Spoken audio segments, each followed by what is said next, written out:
So here are my top 10 best players in this World Cup, and the top 3 might surprise you. At number 10, we have Paredes. Yes, that guy, Paredes. I know some of you don't expect him to be on this list because of how he played and stuff like that, but for me, he was very crucial to the game plan of the Argentina team. Most people watch games for the flair and the stylish plays and the goals and the assists, but rarely do people examine game plans and see crucial players in game plans. The key game plan of the Argentina side was to wear out the opponents.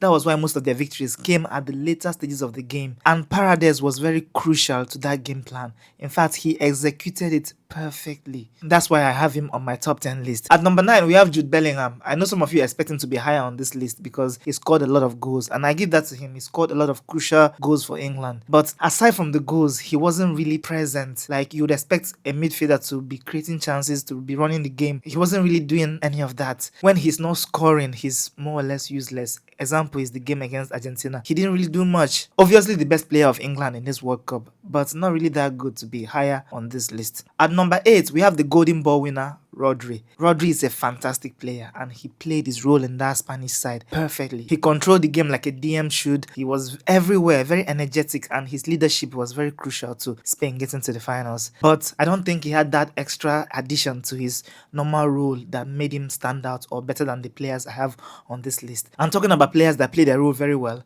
At number 7, we have Erling Haaland. Haaland was very crucial to the Norway side. He was a goal machine, scored 2 goals against Brazil, and had incredible performances. He's a player that had a role to play in a team, which is to score goals, and he did it excellently well. That's why we have him at number 7. And at number 6 is a player that I don't think any of you imagine being in any top 10 list in the World Cup. For me, he's the most underrated player in this World Cup, and I'm talking about Dani Olmo. For people that watch games on live score, that check scores or check who scored or check statistics, goals and assists, he may not really be your player, but if you really watch the game and watch the Spanish side play, you realize that Dani Olmo was very exceptional in this Spanish team. His link-up plays, passes, creating chances, he was almost perfect. I'm a Barcelona fan. I don't think I've ever spoken about Dani Olmo ever, but in this World Cup, his performances led me to make this comment about him. That was how good he was, and he showed up game after game.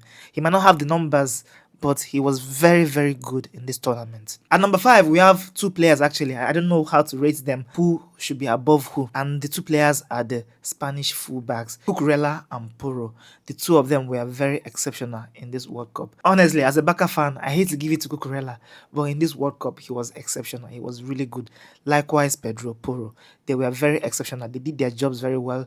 They were very good attacking and defending. They scored crucial goals, had assists, and they were very instrumental to the Spanish side getting to the finals and winning the World Cup. At number 4, we have Kylian Mbappe, top scorer of the tournament. He scored lots of goals, and his goals were very crucial for France. He scored a few incredible goals, very wonderful, fine finesse finishing. Even though some of his goals didn't come with a bag of emotions because they were not match deciding, like the goals in the 3rd place game, and other goals he scored that were just complimentary, but he had the numbers and he was very good in this World Cup. Phenomenal. At number 3, we have Michael Olise. Anyone that watched the game knows that he was the heart and soul of the attacking play of the French side. He had lots of assists, created lots of chances. In fact, he was too good that they had a player like Cherki in the team who plays attacking midfielder naturally, but they had to move Olise to attacking midfielder and benched Cherki for him. That's how good he was. And he's at number 3 in my top 10 list. At number 2 for me is Paul Kubasi. See, the only reason why you would disagree with him being number 2 or being one of the best players in this World Cup was because you still view him from the lens of being a prospect. If you remove the fact that he's 19 years old or he's a prospect, he hasn't really hit his prime, and just judge him based on what he did in this World Cup, you realize that he's top 2 best players in this tournament. What he and the Spanish defense did in this World Cup will be talked about for generations. Do you know what it means to play a tournament of 8 games and only concede 1 goal, 7 clean sheets, and the defensive attributes aside, his forward plays, his passes, his runs? If this guy was like a 24-year-old Saliba or something, the whole world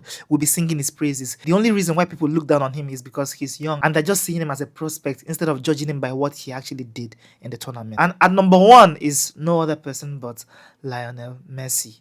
Do I need to explain? He wasn't just influential for Argentina in the final third in scoring goals and assisting. He was doing every other thing. In this World Cup, he had most chances created, most take-ons, most dribbles, most duels won. He was leading in almost every attacking attributes of the game. In a team, you would expect that if one player is creating chances and giving assists, then there has to be another player who is scoring more of the goals. Like for example, in the French team, Olise was creating chances, Doué was dribbling, Mbappe was scoring the goals. In the Spanish team, Olmo was creating chances, Yamal was dribbling, Oyarzabal was scoring the goals.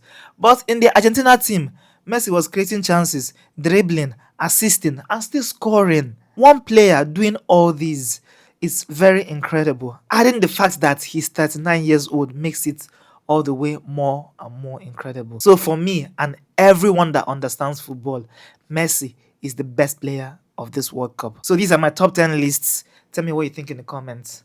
It's crazy.